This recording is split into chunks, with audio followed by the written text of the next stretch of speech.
जय श्री हरि। प्यारे भक्तों, आज श्रवण करेंगे जेठ अमावस्या की व्रत कथा। एक गरीब ब्राह्मण परिवार था। उस परिवार में पति पत्नी के अलावा एक पुत्री भी थी। वह पुत्री धीरे धीरे बड़ी होने लगी। उस पुत्री में समय और बढ़ती उम्र के साथ सभी स्त्रियोचित गुणों का विकास हो रहा था। वह लड़की सुंदर, संस्कारवान एवं गुणवान थी, किंतु गरीब होने के कारण उसका विवाह नहीं हो पा रहा था।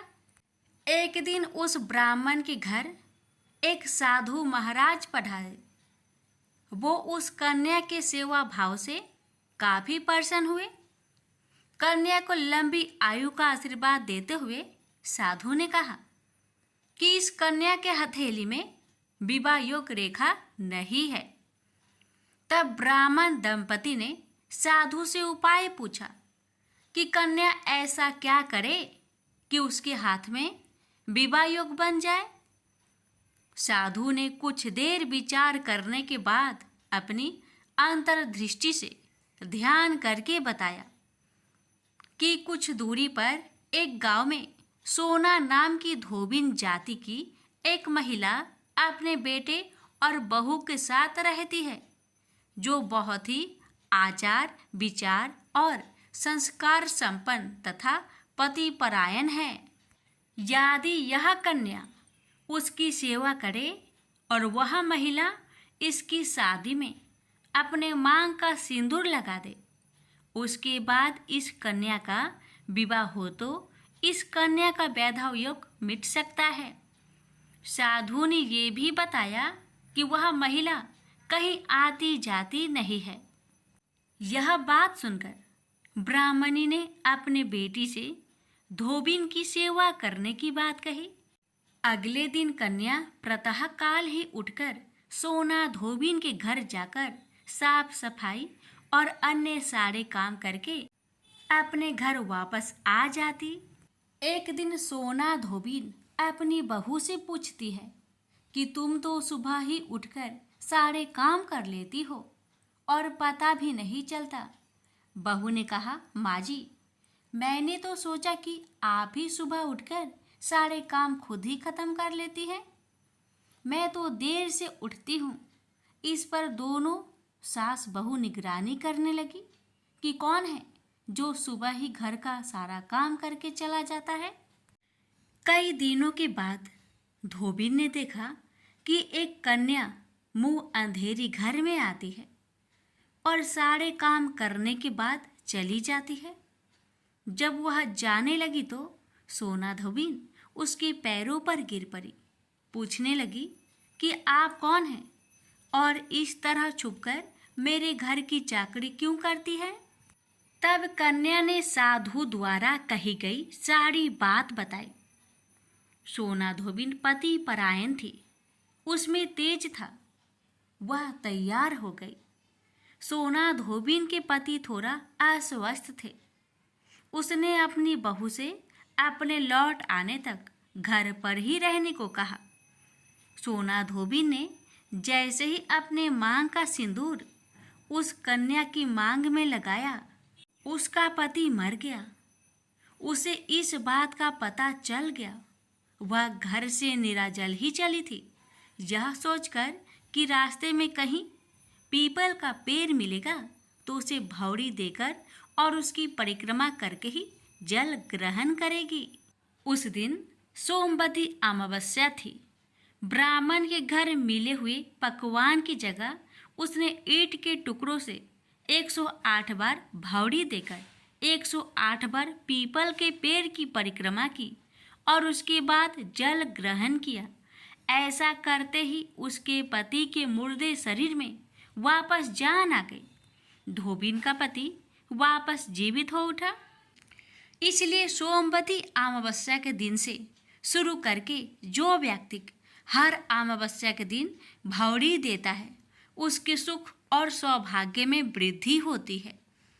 पीपल के पेड़ में सभी देवों का वास होता है। अतः जो व्यक्ति हर अमावस्या को ना कर सके वह सोमवार को पड़ने वाली अमावस्या के दिन 108 वस्तुओं की भौरी देकर सोना धोबिन और गौरी गणेश का पूजन करता है, उसे अखंड सौभाग्य की प्राप्ति होती है। प्रेम से बोलिए हर हर महादेव। किसी गांव में एक सास और बहू अकेले रहते थे और उनका बेटा विदेश में कमाने के लिए गया था। सास और बहू बहुत अच्छे से रहते थे, बड़े प्यार से मिलजुल कर रहते थे। दोनों एक दूसरे की देखभाल भी करते थे। एक दिन बहू ने खाना नहीं खाया तो सासू माँ ने पूछा, बहू तुमने खाना क्यों नहीं खाया? तब बहू ने कहा, सासू माँ आज मेरा अमावस्या का व्रत है, बस इसलिए मैंने खाना नहीं खाया। तब सासू ने कहा कि बहू ये अमावस्या का व्रत करने से क्या होता है और ये व्रत करने से क्या फल मिलता है, मुझे भी समझाओ। तब बहू ने कहा कि सासू माँ अमावस्या का व्रत करने से बहुत पुण्य मिलता है, घर में अन्न धन बना रहता है, सुख शांति रहती है तथा अटल सुहाग मिलता है और तो और पुत्र की प्राप्ति भी होती है। इस व्रत में प्रत्येक वर्ष अलग अलग खाना खाया जाता है और विष्णु भगवान के मंदिर में चढ़ावा चढ़ाया जाता है या फिर किसी ब्राह्मण को दान दिया जाता है। इस व्रत में पहले साल भर शक्कर, घी और चावल से बना खाना खाया जाता है। पहले साल व्रत पूर्ण होने के बाद 1.25 किलो चावल और 1 कटोरी घी तथा 1 कटोरी शक्कर का दान किसी ब्राह्मण को दिया जाता है। तीसरे साल गुड़, तिल और घी से बने व्यंजन खाने चाहिए।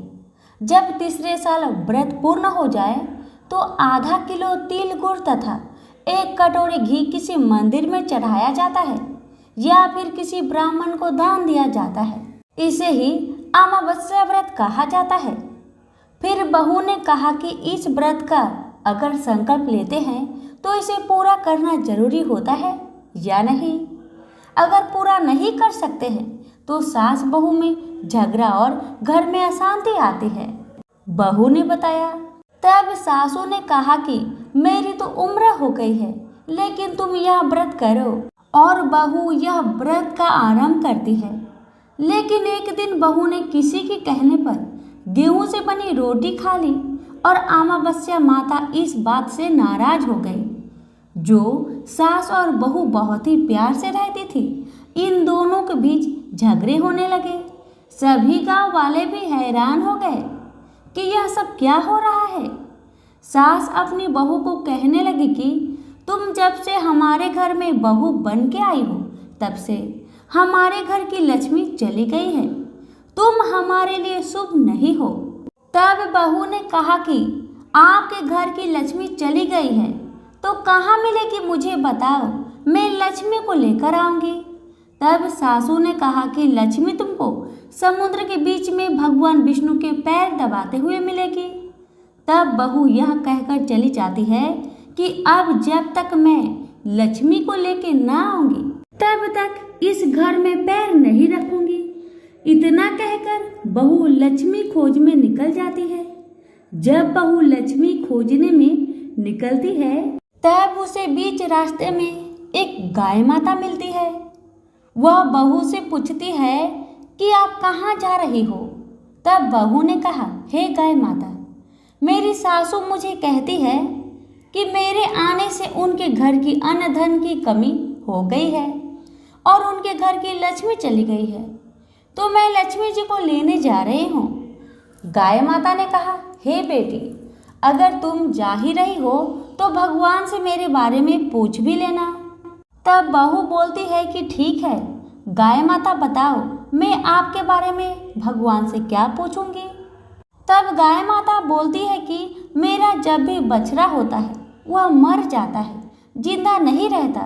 तुम भगवान से पूछ लेना कि मेरे साथ ऐसा क्यों हो रहा है, मैंने ऐसा कौन से कर्म किए हैं।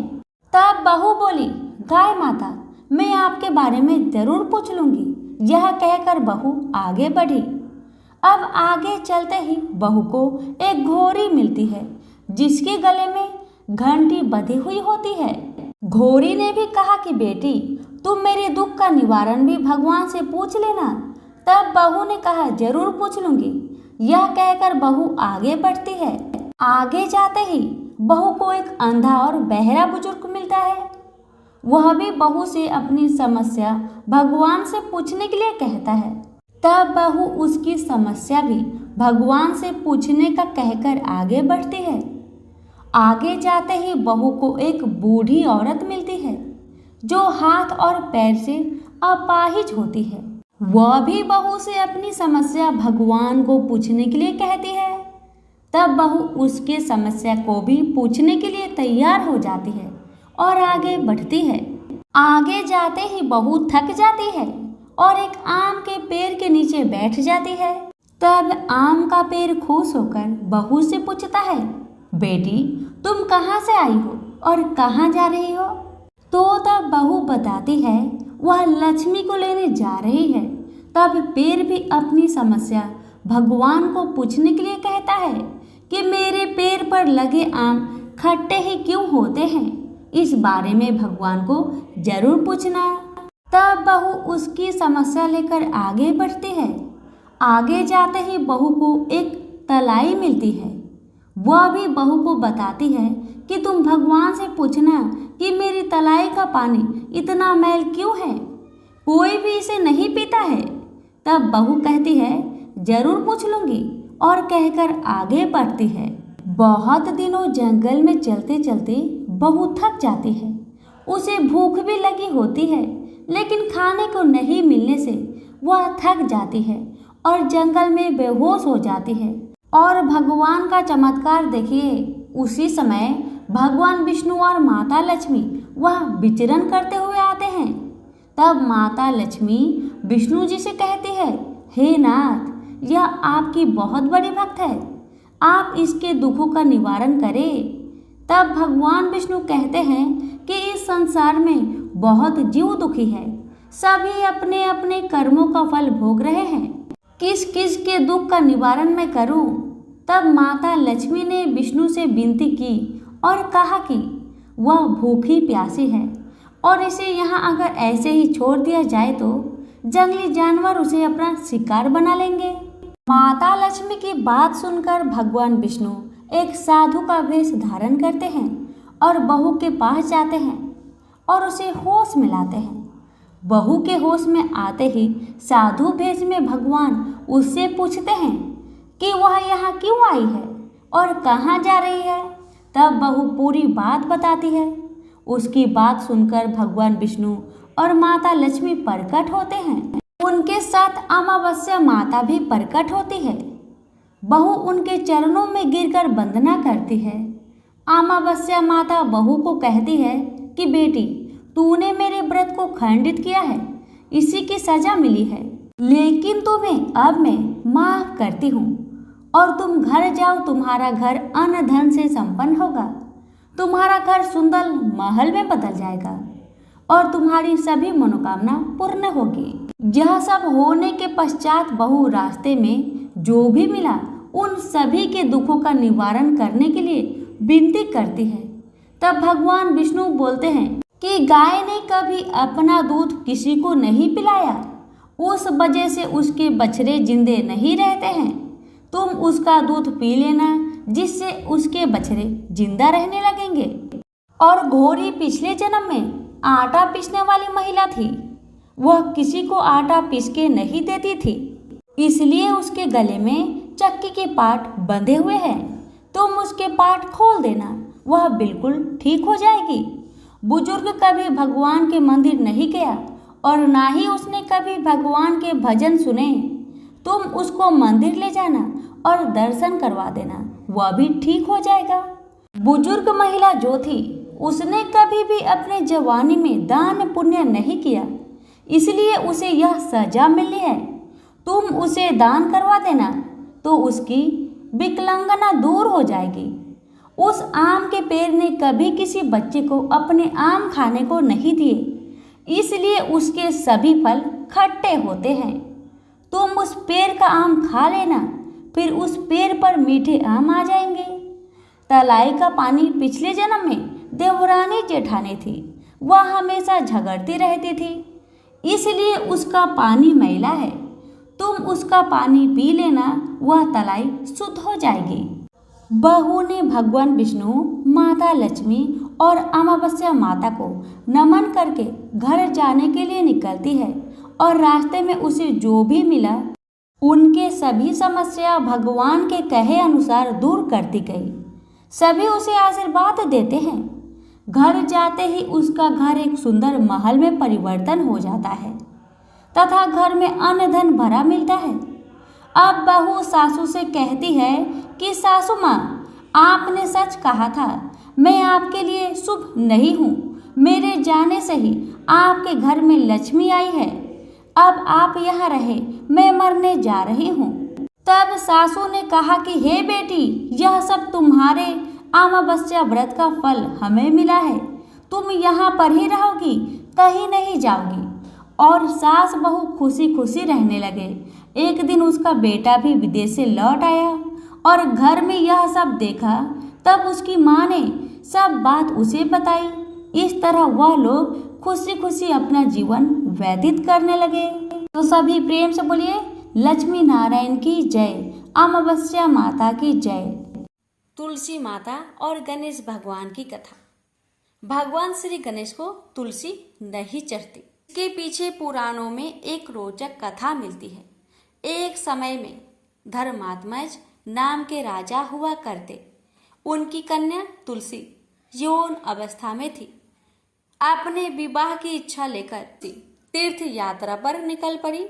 उन्होंने कई जगह की यात्रा की। एक स्थान पर उन्हें तरुणावस्था में भगवान श्री गणेश को तपस्या में लीन देखा। भगवान गणेश का रूप अत्यंत मोहक और आकर्षक था। तुलसी भगवान गणेश के इस रूप पर मोहित हो गई और अपने विवाह का प्रस्ताव उनके समक्ष रखने के लिए उनका ध्यान भंग कर दिया। भगवान गणेश ने स्वयं को ब्रह्मचारी बताते हुए तुलसी का विवाह प्रस्ताव ठुकरा दिया। तुलसी को भगवान गणेश के इस रूखे व्यवहार और अपना विवाह प्रस्ताव ठुकराए जाने से बहुत दुख हुआ और उन्होंने आवेश में आकर भगवान गणेश को 2 विवाह होने की श्राप दे दिया। इस पर श्री गणेश ने भी तुलसी को असुर से विवाह होने का श्राप दे डाला। बाद में तुलसी को अपनी भूल का एहसास हुआ और भगवान गणेश से क्षमा मांगी। ना तुम्हारा श्राप खाली जाएगा, ना मेरा। मैं रिद्धि और सिद्धि का पति बनूंगा और तुम्हारा भी विवाह राक्षस जलांधर से अवश्य होगा। लेकिन अंत में तुम भगवान विष्णु और श्री कृष्ण की प्रिया बनोगी और कलयुग में भगवान विष्णु के साथ तुम्हें पौधे के रूप में पूजा जाएगा। लेकिन मेरी पूजा में तुलसी का प्रयोग नहीं किया जाएगा। प्रेम से बोलिए, तुलसी माता की जय, गणेश भगवान की जय। श्री कृष्ण भगवान बोले, हे पार्थ, जो मुझ में मन लगाकर मेरे में ही आश्रय लेकर योगा अभ्यास करते हुए मेरे स्वरूप का संचय रहित पूर्ण ज्ञान प्राप्त होगा, सो सुनो, विज्ञान के सहित वह पूर्ण ज्ञान में तुम्हें सुनाता हूँ, जिसके जानने से तुमको इस लोक में और कुछ जानना शेष न रहेगा। सहस्त्रों मनुष्य में से कोई एक सिद्धि प्राप्त के लिए यत्न करता है। उन यत्न करने वाले सिद्धों में से कोई बिरला ही मुझे ठीक जान पड़ता है। पृथ्वी, जल, अग्नि, वायु, आकाश, मन, बुद्धि और अहंकार, यह 8 प्रकार की मेरी प्रकृति माया है। इस प्रकृति को अपरा, अचेतन अर्थात जड़ कहते हैं। और हे महाबाहो, इससे दूसरी प्रकृति चेतन है, जिसने संपूर्ण जगत धारण किया है। इन्हीं प्रकृतियों से सब प्राणी मात्र उत्पन्न होते हैं। ऐसा जानो, यह प्रकृतियां हमसे ही उत्पन्न हुई है। इस तरह सब जगत की उत्पत्ति और प्रलय का कारण मैं ही हूँ। हे धनंजय, जिस प्रकार धागे में मणि पिराई जाती है, उसी भांति यह सब संसार मुझसे बड़े और कुछ भी नहीं। हे कुंती पुत्र, जल में रस में मैं ही हूँ, चंद्रमा और सूर्य में प्रकाश में मैं ही हूँ, सब वेदों का सार मैं ही हूँ, आकाश में शब्द तथा पुरुष में पौरुष मैं ही हूँ। हे अर्जुन, पृथ्वी में सुगंध तथा अग्नि में तेज रूप मैं ही हूँ, सब प्राणियों में जीवन और तपस्वियों का तप मैं ही हूँ। हे पार्थ, समस्त प्राणियों में सनातन बीज रूप मुझको ही जानना, बुद्धिमानों में बुद्धि स्वरूप और तेजस्वियों में तेज मैं ही हूँ। हे अर्जुन, काम और रोग रहित बलवान पुरुषों में धर्म के विरुद्ध न जानने वाला कर्म मैं ही हूँ। जितने भी स्वास्तिक राजस तामस पदार्थ है वे सब मुझसे ही उत्पन्न हैं, परंतु उनमें मैं नहीं रहता। ये सब मुझ में है। सत्व रज तम इन तीनों गुणों के प्रभाव से यह सारा जगत मोहित हो रहा है। इस कारण यह मेरी गुणमयी और दिव्यमयी माया अति दुस्तर है। जो मुझको अनन्य भाव से भजते हैं वे इस माया को पार कर जाते हैं। हे भारत श्रेष्ठ अर्जुन, 4 प्रकार के जीव मुझको भजते हैं। दुखिया, जिज्ञासु, ऐश्वर्य की कामना करने वाले और ज्ञानी, जिनमें मुझे सदा एकाग्रचित और केवल मेरी भक्ति करने वाले, और ज्ञानी जिनमें मुझे सदा एकाग्रचित और केवल मेरी भक्ति करने वाले ज्ञानी पुरुष श्रेष्ठ है, क्योंकि मैं ज्ञानी को अत्यंत प्रिय हूँ और वह मुझको प्रिय है। यद्यपि ये सभी भक्त श्रेष्ठ है, तथापि ज्ञानी तो मेरी आत्मा ही है, क्योंकि वह मुझ में ही मन लगाकर मुझको ही सर्वोत्तम गति मान मेरा ही आश्रय ग्रहण करता है। वह ज्ञानी अनेक जन्मों के बाद मुझे पा लेता है। ऐसा महात्मा अति दुर्लभ है जो सब जगत को वासुदेवमय समझे।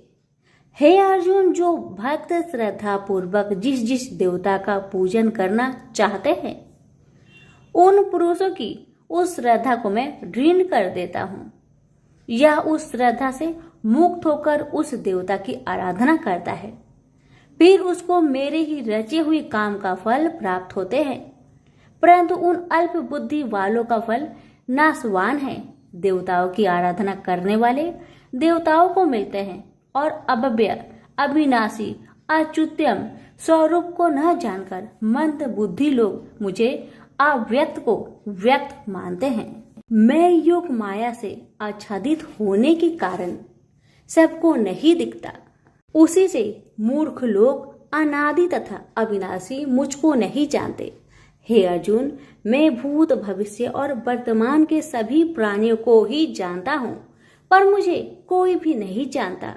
हे भारत, हे परम तप, इच्छा और देश से उत्पन्न होने वाले सुख दुख आदि धंधों के मोह से जगत के सभी प्राणी भ्रम में फंस जाते हैं। जिन पुण्य आत्माओं के पाप नष्ट हो गए हैं वह पुरुष दृढ़ मोह से छूटकर दृढ़ निश्चय करके मेरी भक्ति करते हैं, जो आश्रय लेकर जीवन मरण से दूर करने के अर्थ प्रयत्न करते हैं।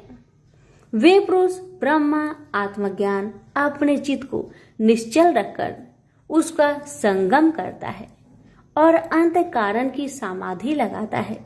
जिस अवस्था में योग अभ्यास के कारण चित्त का वेग रुक रुक कर विषयों से पृथक होने लगता है और जब शुद्ध अंतःकरण से आत्मा को देखकर आत्मा में ही संतुष्ट होता है, जिस अवस्था में वह अत्यंत सुख जो इंद्रियों द्वारा जाना नहीं जा सकता वरन केवल बुद्धि से ही जाना जाता है, और जब वह योगी अनुभव करता है तब आत्मा स्वरूप में स्थिर हो उससे विचलित नहीं होता। इस अवस्था को पाकर फिर और कोई लाभ उसको अच्छा नहीं लगता, और जहाँ स्थिर होने पर और कोई बड़ा भारी दुख उसको वहां से चलायमान नहीं कर सकता। इस अवस्था को दुख संयोग वियोग कारक नामक योग जानना हो तो योग निर्विकल्प चित्त से निश्चय करके जानना चाहिए। संकल्प से उत्पन्न होने वाला समस्त कामनाओं को त्याग कर और मन ही मन में सकल इंद्रियों को चारों ओर से रोक रोक कर धैर्य के साथ बुद्धि को अपने अधीन कर धीरे धीरे विषय से दूर हटा ले और भली भांति मन को आत्मा में स्थिर करके किसी वस्तु की इच्छा ना करे और चंचल मन जिधर जिधर जाए उधर से इसको हटाकर आत्मा के बस में करना चाहिए। इस प्रकार शांति चित्त तथा रजोगुण से रहित निष्पाप तथा ब्रह्म स्वरूप योगी को उत्तम सुख प्राप्त होता है। इस रीति से निरंतर योगाभ्यास करने वाला योगी समस्त पापों से छूटकर सहज ही उस परम सुख को पा लेता है जो ब्रह्म के संयोग से प्राप्त होता है। जिसका मन योग में स्थिर हो गया है उसकी दृष्टि भी सर्वत्र समान हो जाती है और वह सब प्राणियों में अपने को और अपने में सब प्राणियों को देखता है। जो सब प्राणियों में मुझको और मुझ में सब प्राणियों को देखता है। मैं उससे अलग नहीं रहता और मुझसे वह अलग नहीं रहता। जो अभेद भाव से रहता है सब प्राणियों में स्थिर हो मेरा मनन करता है वह योगी चाहे जिस अवस्था में रहे मुझ में मिल जाता है। हे अर्जुन, जो समस्त प्राणियों के दुख सुख के समान समझता है और सबको समान देखता है वही श्रेष्ठ योगी है। अर्जुन बोले, हे मधुसूदन, आपने जो योग बताया कि सबको अपने ही समान देखे सो मन के चंचल होने के कारण मैं उसको अपने में दृढ़ स्थिर नहीं देखता हूँ। हे श्री कृष्ण, यह चंचल मन बड़ा ही हठी पराक्रमी और दृढ़ है। इसको अपने अधीन रखना तो मुझे वायु को बांध रखने के समान ही प्रतीत होता है। श्री कृष्ण भगवान ने कहा, हे महाबाहो, इसमें संदेह कि मन अति चंचल है तो भी हे कुंती पुत्र, अभ्यास और वैराग्य से इसे बस में किया जा सकता है। जिसका मन बस में नहीं उसको योग अति दुर्लभ है। अर्जुन ने कहा, हे श्री कृष्ण, जिसमें श्रद्धा तो है पर योग प्राप्त करने में सफल नहीं हुआ है और जिसका चित्त योग से विचलित हो गया है वह योग सिद्धि न पाने से किस गति को प्राप्त होता है। श्री कृष्ण बोले, हे अर्जुन, उसका यहाँ नाश नहीं होगा पर परलोक में भी नहीं होगा, क्योंकि उत्तम कर्म करने वाले किसी मनुष्य की दुर्गति नहीं होती। वह योग में असफल मनुष्य बहुत दिनों तक पुण्यवानों को प्राप्त होने वाले लोकों में वास करता है और फिर वहां से किसी पवित्र और धनवान मनुष्य घर में आकर जन्म लेता है। इस प्रकार का जन्म पाना भी इस लोक में बड़ा दुर्लभ है। हे कुरुनंदन, यह योगियों के बस में जन्म लेकर पूर्व जन्म की बुद्धि संस्कार अर्थात आत्मज्ञान को पाता है और उससे अधिक सिद्धि के लिए यत्न करता हूँ।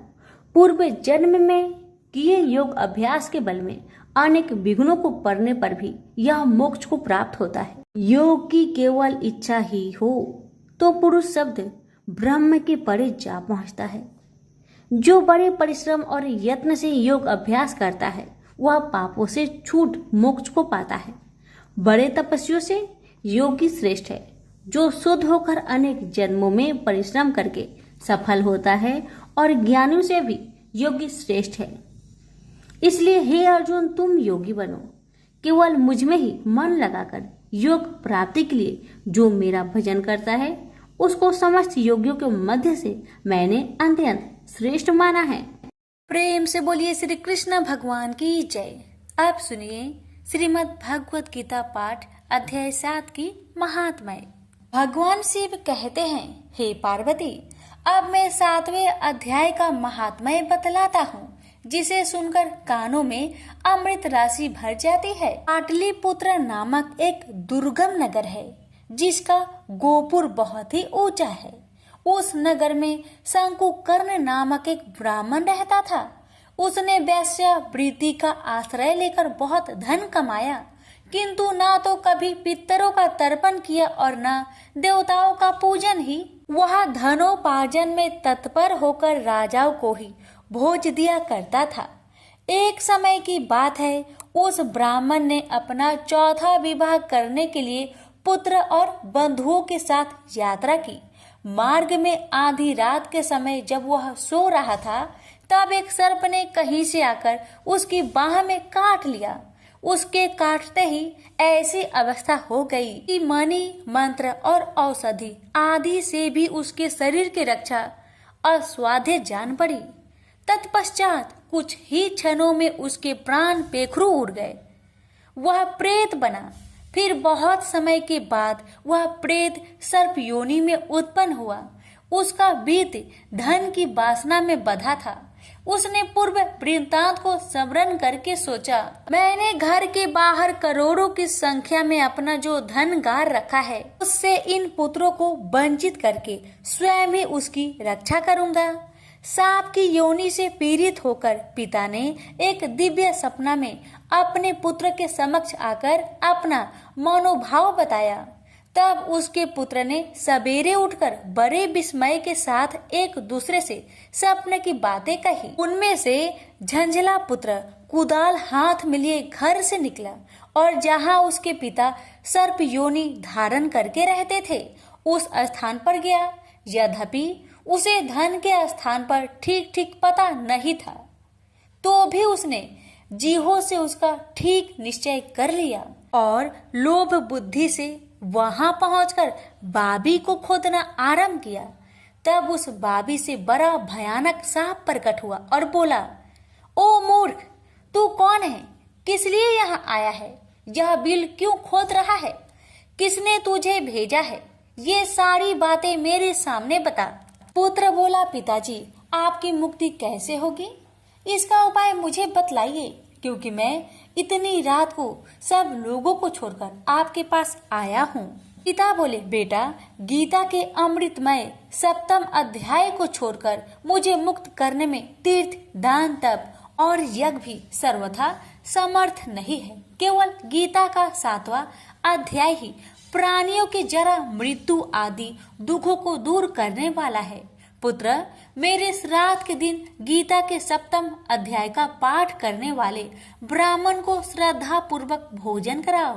इससे निसंदेह मेरी मुक्ति हो जाएगी। बस अपनी शक्ति के अनुसार पूर्ण श्रद्धा के साथ निर्वर्षी और वेद विद्या में प्रवीण अन्य प्राणी को भी भोजन कराना।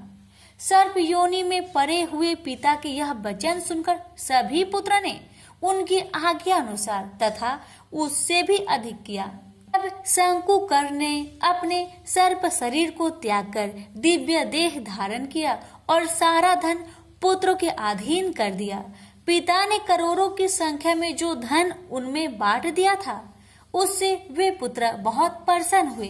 उनकी बुद्धि धर्म में लगने लगी थी, इसलिए उन्होंने बावली, कुआं, पोखरा, यज्ञ तथा देव मंदिर के लिए उस धन का उपयोग किया और अन्य शाला भी बनवाए।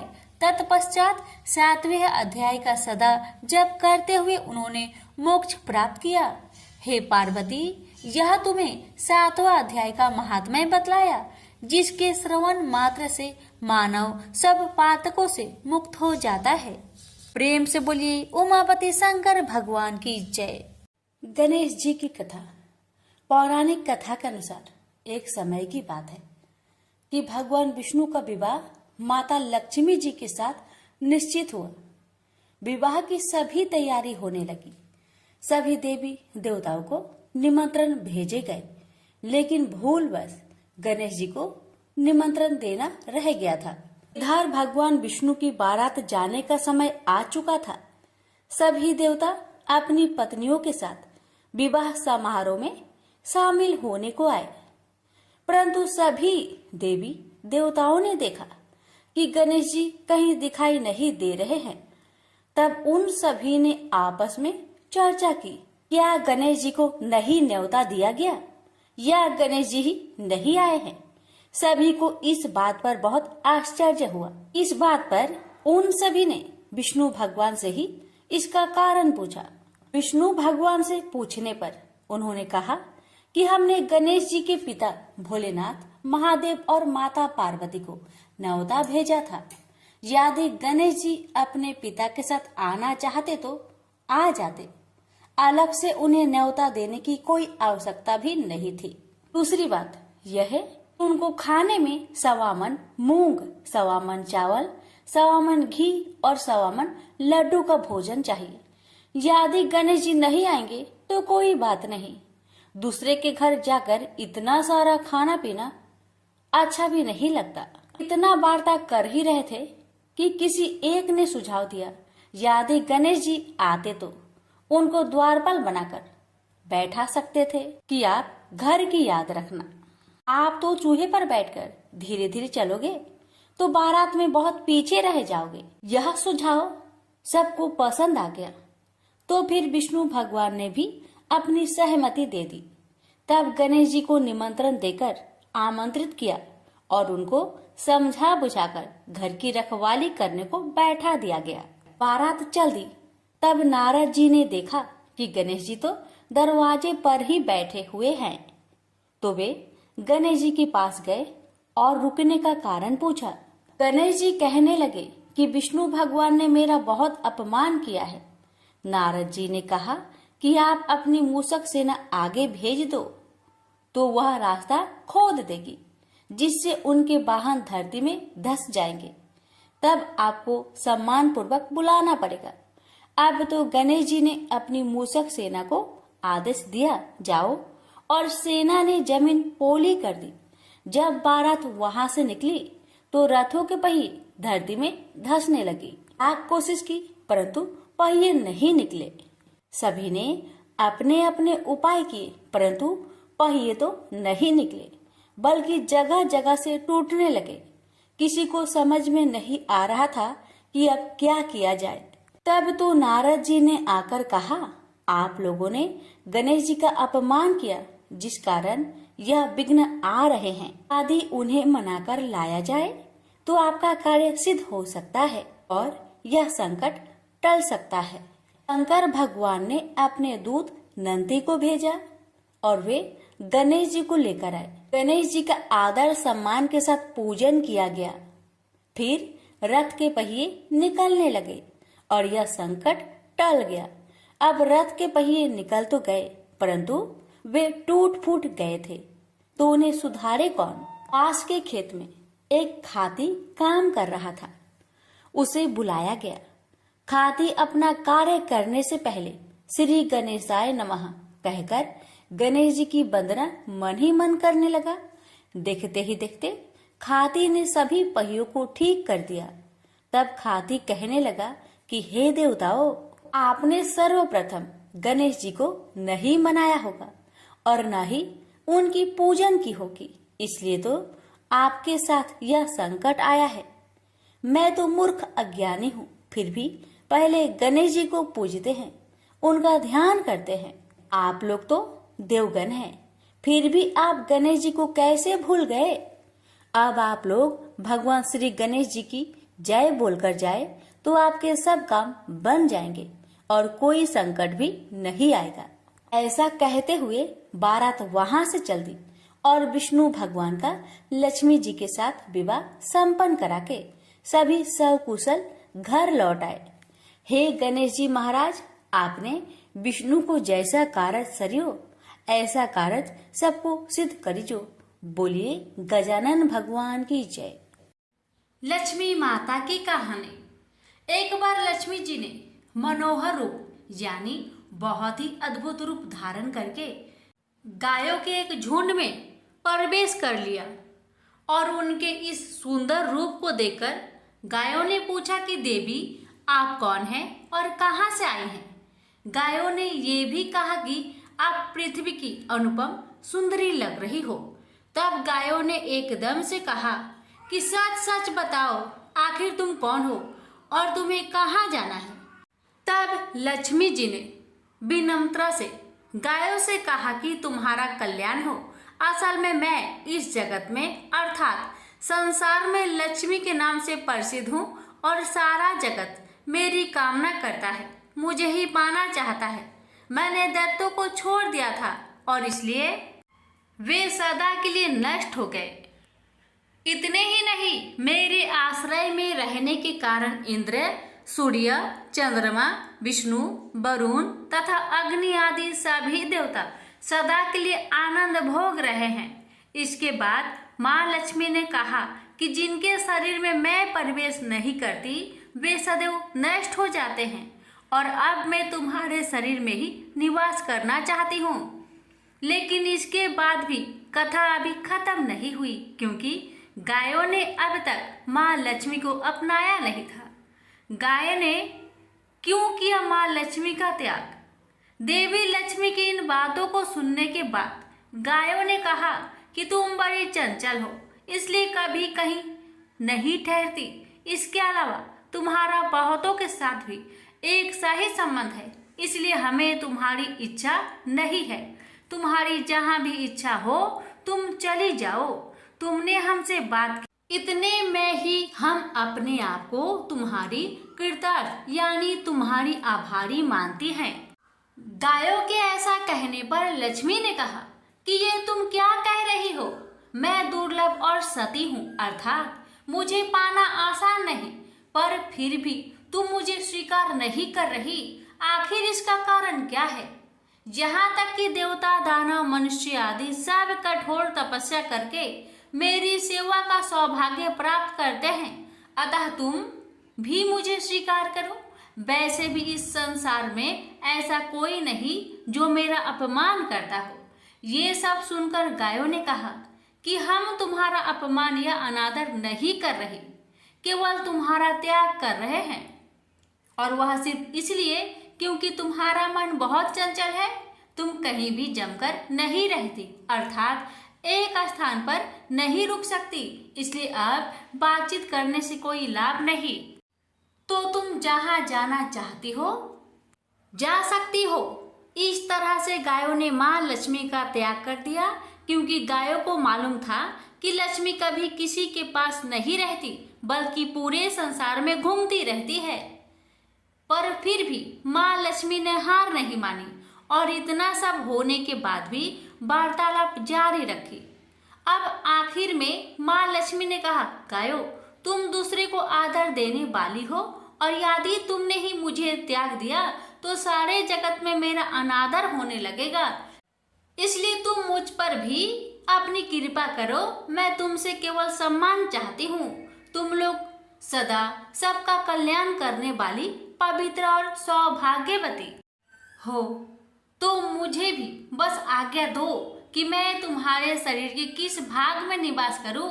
इसके बाद गाय ने भी अपना मन बदल लिया और गायों ने कहा, हे यशस्विनी, हमें तुम्हारा सम्मान अवश्य ही करना चाहिए, इसलिए तुम हमारे गोबर और मूत्र में निवास करो, क्योंकि हमारी ये दोनों वस्तुएं ही परम पवित्र है। तब माँ लक्ष्मी ने कहा, धन्यवाद और धन्य भाग मेरे, जो तुम लोगों ने मुझ पर अनुग्रह किया, यानी मेरे प्रति इतना कृपा दिखाई। मैं अवश्य ऐसा ही करूंगी। मैं सदैव तुम्हारे गोबर और मूत्र में ही निवास करूंगी। सुखदायिनी गायों, अर्थात सुख देने वाली गायों, तुमने मेरा मान रख लिया, अतः तुम्हारा भी कल्याण हो। बस यही वचन है कि गाय की इन दोनों वस्तुओं को लक्ष्मी का ही रूप समझा जाता है। प्रेम से बोलिए लक्ष्मी माता की जय। लापसी तपसी की कथा। एक लापसी था, एक तपसी था। तपसी हमेशा भगवान की तपस्या में लीन रहता था। लापसी रोजाना सवा सेर की लापसी बनाकर भगवान का भोग लगाकर जीम लेता था। एक दिन दोनों लड़ने लगे। लापसी बोला, मैं रोज भगवान की तपस्या करता हूँ, इसलिए मैं बड़ा हूँ। लापसी बोला कि मैं रोज भगवान को सवा सेर लापसी का भोग लगाता हूँ, इसलिए मैं बड़ा हूँ। नारद जी वहाँ से गुजर रहे थे। दोनों को लड़ता देखकर उनसे पूछा कि क्यों तुम लड़ रहे हो। लापसी ने खुद को बड़ा होने का कारण बताया और तपसी ने अपना कारण बताया। नारद जी बोले, तुम्हारा फैसला मैं कर दूंगा। दूसरे दिन लापसी और तपसी नहाकर अपनी रोज की भक्ति करने आए, तो नारद जी ने छुपकर 1.25 करोड़ की एक एक अंगूठी उन दोनों के आगे रख दी। तपसी की नजर जब अंगूठी पर पड़ी तो उसने चुपचाप अंगूठी उठाकर अपने नीचे दबा ली। लप्सी की नजर अंगूठी पर पड़ी लेकिन उसने ध्यान नहीं दिया। भगवान को भोग लगाकर लापसी खाने लगा। नारद जी सामने आए तो दोनों ने पूछा कि कौन बरा, तो नारद जी ने तपसी को खड़ा होने को कहा। वो खड़ा हुआ तो उसके नीचे दबी अंगूठी दिखाई पड़ी। नारद जी ने तपसी से कहा, तपस्या करने के बाद भी तुम्हारी चोरी करने की आदत नहीं गई, इसलिए लप्सी बरा है और तुम्हें तुम्हारी तपस्या का कोई भी फल नहीं मिलेगा। तपसी शर्मिंदा होकर माफी मांगने लगा। उसने नारद जी से पूछा, मुझे मेरी तपस्या का फल कैसे मिलेगा? नारद जी ने कहा, यदि कोई गाय और कुत्ते की रोटी नहीं बनाएगा तो फल तुझे मिलेगा। यदि कोई ब्राह्मण को भोजन करवाकर दक्षिणा नहीं देगा तो फल तुझे मिलेगा। यदि कोई साड़ी के साथ ब्लाउज नहीं देगा तो फल तुझे मिलेगा। यदि कोई दिए से दिया जलाएगा तो फल तुझे मिलेगा। यदि कोई सारी कहानी सुने लेकिन तुम्हारी कहानी नहीं सुने तो फल तुझे मिलेगा। उसी दिन से हर व्रत कथा कहानी के साथ लप्सी तपसी की कहानी भी सुनी और कही जाती है। प्रेम से बोलिए लक्ष्मी नारायण की जय।